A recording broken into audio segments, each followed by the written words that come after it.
Hello hello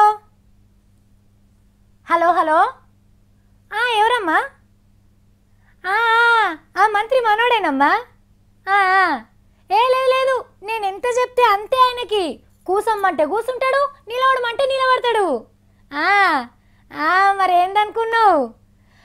సరే కానీ చెప్పు, ఏం నౌకరు కావాలి? గా నౌకరు ఎందుకు? ₹1,00,00,000 ఇప్పిస్తా, తీసుకో. ఏంది సాలయ్యా? సరే, 2 కోట్లు. అరే అప్పుడే లేదు కదా.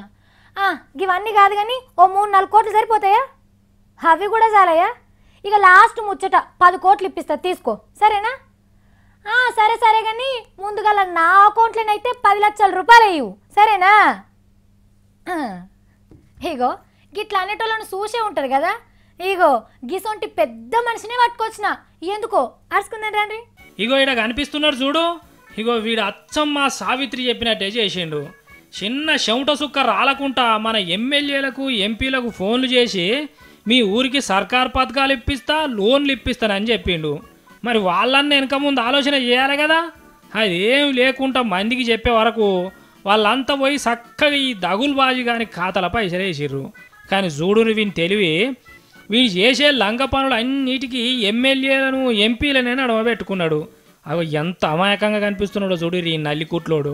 మరి గింత పెద్ద దొంగ గిన్ని కథలు చేస్తుంటే ఒక్కనాడన్న పోలీసులకు ఎందుకు దొరకలేదు? ఓ మేడం, వీడిని ఎందుకు పట్టుకోలేదు ఇన్ని రోజులు? 3 జూన్ రోజు ఈయన చంచల్గూడ జైలు నుంచి బయటకు వచ్చి 5 రోజుల్లోనే మళ్ళీ చీటింగ్ చేయడం మొదలుపెట్టారు. అబ్బరకొండే, జైలు బువ్వ తింటే మనోనికి ఇంకింత ధైర్యం వచ్చినట్టున్నది. అబ్బా, గింత పెద్ద అపర మేధావి ఏడ పుట్టిండు, ఏడ పెరిగిండు? ఓ మేడం, జర చెప్పు. ఈయన తెనాలి డిస్ట్రిక్ట్ నుంచి అంటే తెనాలి ఏరియా నుంచి పెద్దాపురం విలేజ్ నుంచి ఉన్నటువంటి వ్యక్తి. అబ్బా, పెద్దాపురం పేరు హైదరాబాద్లో నిలబెట్టాలని కష్టపడుతున్నాడు అన్నట్టు. అట్లనే పేరు చెప్పు మేడం జరా.